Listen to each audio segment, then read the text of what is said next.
Ma sœur jalouse m'a humilié à l'école, ricanant, tu ne seras jamais plus qu'un flou d'arrière-plan. Puis, elle a envoyé son petit ami pour me remettre à ma place. Il m'a défoncé le visage dans les vestiaires. Elle pensait que je garderais le silence, mais... La fois suivante où ils m'ont vu, ils auraient souhaité que je l'aie fait. Bonjour, mes chers spectateurs. Je m'appelle Juliana, et si vous aviez demandé à n'importe qui au lycée de Westlake qui j'étais, ils auraient probablement plissé les yeux, se seraient gratté la tête et auraient dit « Oh, la sœur de Britney, c'est ça ?» C'était moi, toujours, la sœur de Britney, jamais juste Juliana. Britney était la fille en or, le genre de fille qui faisait tourner les têtes sans effort. Elle se pavanait dans les couloirs comme si tout lui appartenait, des cheveux toujours parfaitement bouclés, ses ongles toujours parfaits, ses amis comme une nuée de paparazzi, et son petit ami, Cody, un cliché de lycée ambulant grand, arrogant, le quart arrière, et bien trop habitué à obtenir ce qu'il voulait. Moi? J'avais 2 ans de moins, plus discrète, plus intelligente, mais jamais félicitée pour ça. Je restais dans mon coin, je passais mes pauses déjeuner à la bibliothèque, et je ne m'intégrais jamais vraiment à la foule qu'elle dominait. À la maison, ce n'était pas très différent. Nos parents ne l'ont jamais dit à voix haute, mais c'était évident. Britney était celle qui avait des certificats encadrés sur le mur, tandis que mes réussites, club de débat, que des A, un prix national de mathématiques finissaient enterrés sous des piles de courriers sur le comptoir de la cuisine. Au début, je ne lui en voulais pas. Je supposais simplement que nous étions différentes. Certaines personnes brillent sous les projecteurs, j'étais satisfaite de rester dans l'ombre. Jusqu'à ce que les ombres commencent à m'étouffer. Et le vrai changement a commencé pendant ma 2e année de lycée. C'est cette année-là que j'ai découvert ce que c'était que d'être délibérément effacé. Ça a commencé doucement. Britney levait les yeux au ciel en public, se moquait de moi devant ses amis et le truc classique entre frères et sœurs du genre, PFFF, ne sois pas si bizarre. Mais ensuite, ça a commencé à se produire à l'école, dans les couloirs, devant mes amis, devant les professeurs. Elle n'est qu'un flou d'arrière-plan, a-t-elle plaisanté une fois lors de la présentation d'un projet de groupe où nous étions partenaires. Littéralement invisible, à moins que je ne la traîne dans la lumière. Tout le monde a ri, sauf moi. Après ça, ses amis s'y sont mis. Ils ont commencé à m'appeler, le flou, dans les couloirs, à poster des blagues d'initiés sur Instagram où je n'étais pas identifié mais qui m'étaient clairement destinées. Certaines filles sont juste nées pour être des figurantes, disait une légende, avec une photo floue de moi marchant dans la cour en arrière-plan. J'ai confronté Britney une fois après le dîner. « Pourquoi fais-tu ça » ai-je demandé. Elle n'a même pas levé les yeux de son téléphone. « Je ne fais rien. Tu ne supportes juste pas d'être ennuyeuse. » Je suis resté là, le cœur battant, attendant qu'elle craque, qu'elle admette qu'elle le faisait par jalousie ou par insécurité ou par n'importe quoi qui pourrait ressembler à une émotion. Mais elle ne l'a pas fait. Elle est partie en secouant ses cheveux, riant comme si j'étais la blague. Puis est venu Cody. Au début, il m'ignorait, me jetant à peine un regard si nous nous croisions. Mais après que l'histoire du « flou » a pris de l'ampleur, il a commencé à participer. D'abord, c'était me bousculer, accidentellement, dans le couloir. Puis sont venus les mots dans mon casier, des petits messages stupides griffonnés sur des emballages de chewing-gum, peut-être que si tu souriais plus, les gens te remarqueraient. Le flou d'arrière-plan, maintenant en HD. Oh, attends, laisse tomber. Je les ai tous gardés. Pourquoi? Je ne sais même pas. Peut-être qu'une partie de moi pensait que si j'avais des preuves, quelqu'un me croirait. Mais quand j'en ai montré un à une professeure, elle m'a dit de ne pas interpréter des taquineries inoffensives, comme du harcèlement. Inoffensive. Ce mot m'est resté en travers de la gorge pendant des semaines. Les choses ont atteint un point de rupture quand j'ai surpris Cody sur le parking d'une fête avec une autre fille. Je n'étais même pas censé être là. Mon ami, m'avait supplié de venir. Juste pour 1 heure. Tu ne sors jamais. S'il te plaît, juste une nuit. J'ai accepté, et alors que je me dirigeais vers les toilettes derrière la maison, j'ai vu Cody avec sa main autour de la taille d'une fille de première, l'embrassant comme s'il n'était pas censé avoir de petite amie.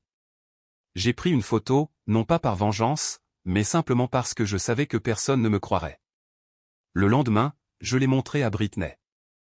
Elle l'a regardé, a cligné des yeux, puis a dit « Supprime-la. » Brit, il te trompe. Elle m'a regardé froidement. Tu crois que je ne le savais pas? Je le laisse faire ce qu'il veut parce qu'il m'est fidèle en public. C'est ça qui compte. Je ne savais pas quoi dire. Elle s'est approchée. Et si tu dis un mot à ce sujet, tu le regretteras. Je n'ai rien dit à personne, pas directement. Mais il a vu la photo sur mon téléphone. Plus tard, elle l'a dit à Rachel, Rachel l'a dit à Adam, et en moins de 2 jours, la moitié de l'école était au courant. Britney, elle, savait d'où ça venait. Alors, quand elle m'a coincé à l'école et a ricané, tu ne seras jamais plus qu'un flou d'arrière-plan, ce n'était pas seulement sa fierté qui parlait. C'était une menace, et je savais que ce n'était pas fini. Le jour où c'est arrivé, je l'ai senti jusqu'au plus profond de moi. Le cours de PS venait de se terminer. Tout le monde partait plus tôt pour une assemblée préparatoire. J'étais resté pour prendre mon carnet de croquis, ma seule véritable évasion dans cet endroit. J'étais seul dans les vestiaires quand la porte s'est ouverte. Cody. J'ai su instantanément que quelque chose n'allait pas. Ses yeux étaient trop calmes, c'est pas trop assuré. Britney n'aime pas les mouchards, a-t-il dit. Mon sang s'est glacé. Je n'ai pas. Avant que je puisse finir, il m'a projeté contre le casier. La douleur a explosé dans mon visage comme un éclair. J'ai goûté le sang. Ma vision s'est brouillée. Je suis tombé par terre, puis tout est devenu noir. Je me suis réveillé dans un lit d'hôpital, la mâchoire bandée, le nez cassé, la pommette gauche fracturée. Ma mère pleurait. Mon père criait dans son téléphone. Et Britney? Elle me tenait la main. Jules, a-t-elle murmuré, je ne savais pas qu'il te ferait vraiment mal. Je voulais juste te faire peur. Mes yeux me piquaient de larmes que je ne pouvais pas libérer car même à ce moment-là, elle essayait encore de se faire passer pour la victime. La police est venue. Je leur ai tout raconté. Je leur ai donné les mots, la photo, les détails. Cody a été arrêté. Mais Britney, elle, s'en est sortie libre, souriant aux caméras, postant en ligne, parfois, les familles traversent les épreuves les plus difficiles. La guérison prend du temps. Je suis resté au lit pendant les 3 semaines suivantes, à fixer ce poste, et j'ai pris une décision. Je n'allais plus disparaître. Retourner à l'école après l'hôpital n'était pas un acte de bravoure, c'était nécessaire. Chaque seconde passée dans ce bâtiment me donnait l'impression d'être sous un projecteur que je n'avais jamais demandé, mais j'y suis entré quand même, le menton haut, les bleus s'estompant mais toujours visibles. Ma joue gauche portait encore une douleur sourde. La cicatrice était fine mais impossible à ignorer. Et tant mieux. Je voulais qu'ils la voient. Parce que ce que Britney et Cody n'avaient pas réalisé, c'est qu'ils n'avaient pas seulement laissé une marque sur mon visage, ils avaient réveillé quelque chose en moi qui était resté silencieux trop longtemps. Le premier jour de mon retour, les couloirs s'écartaient comme si j'étais Moïse et que les ragots étaient la mer Rouge. Les élèves me dévisageaient comme s'ils ne savaient pas si j'étais fragile ou radioactive. Quelques-uns m'ont offert des « contente que tu sois de retour », chuchoté. Une professeure m'a maladroitement tapoté l'épaule comme si j'étais une vétérane de guerre. Mais personne ne disait vraiment ce qu'il pensait, que cette école n'avait pas l'habitude de voir des conséquences. Britney ne me regardait pas. Ni dans les couloirs, ni à la cafétéria, ni même en classe. Elle se déplaçait simplement comme si je n'existais pas, comme elle le voulait. Mais il y avait de la peur dans ses yeux. Je l'ai vue quand elle pensait que je ne regardais pas cette lueur de panique, de perte de contrôle. Parce que je n'étais pas seulement de retour. J'étais sur le point de parler. La procédure judiciaire avançait lentement. La famille de Cody a engagé un avocat habile qui a tenté de faire valoir que ce n'était qu'une bagarre, des colères d'adolescents, un malentendu de vestiaire. L'école a essayé de rester complètement en dehors de l'affaire. Personne ne voulait admettre qu'ils avaient laissé la situation dégénérer à ce point. Mais ils n'ont pas eu le choix quand j'ai tout fourni, les captures d'écran des comptes de harcèlement anonyme, les mémos vocaux des élèves témoins des menaces, les anciens messages de vestiaire que Cody avait écrits. J'avais constitué un dossier, discrètement, soigneusement. Et je n'étais plus seul. À la fin du mois, 5 autres élèves s'étaient manifestés avec leurs histoires, des filles et des garçons. Le cercle social de Britney s'est fracturé sous la pression, car les gens qui riaient avec elle prenaient maintenant leur distance face à l'incendie. Certains sont restés silencieux. Quelques-uns m'ont contacté en privé. Un message d'une fille de première disait simplement « Merci de ne pas être restée silencieuse ». Il me l'a fait aussi, mais pas avec les poings. J'ai pleuré en le lisant, non pas de tristesse, mais parce que je n'étais pas seul. Et je ne le serai plus jamais. Le jour de l'audience, j'ai porté du noir. Non pas parce que j'étais en deuil, mais parce que je voulais paraître forte, nette, maîtresse de moi. J'ai attaché mes cheveux en arrière, exposant la cicatrice. Pas de maquillage, pas de distraction. Quand je suis entré dans la salle d'audience, Cody était déjà assis là, l'expression neutre, la mâchoire serrée. Il ne m'a pas regardé. Il n'a regardé personne. Mais Britney, si. Elle était assise derrière lui, les bras croisés, l'expression tendue. Ses cheveux étaient parfaits. Ses ongles étaient vernis. Son visage arborait le même sourire neutre qu'elle utilisait à l'école, cette expression de « tout va bien » qu'elle portait même quand les gens saignaient autour d'elle. Elle n'avait pas été inculpée, mais elle savait ce qu'elle avait fait. Et pour la première fois, elle ne pouvait pas contrôler le récit. Il y avait trop de regards maintenant, trop de vérité. Mon témoignage n'a pas été facile. Ils m'ont interrogé sur l'incident. Je leur ai tout dit.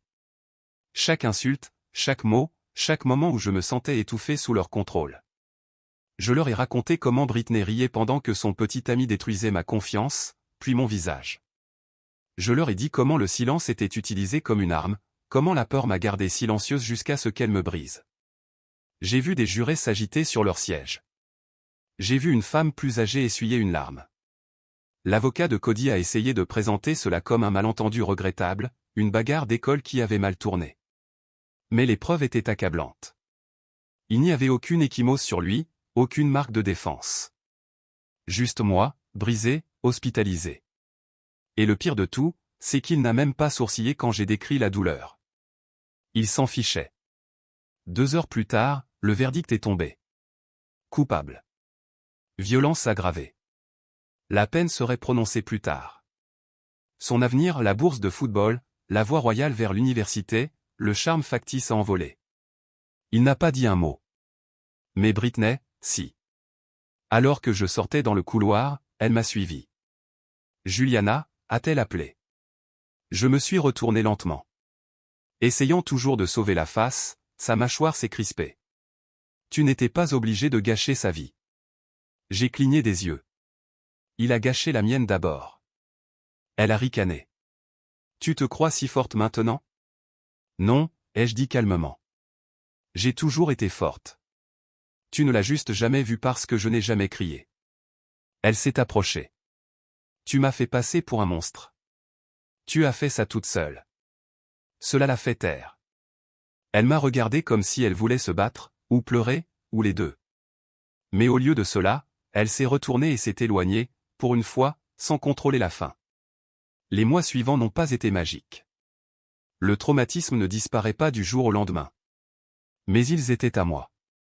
J'ai commencé à écrire davantage, des essais, des poèmes, même des articles sur le harcèlement et la rivalité entre sœurs.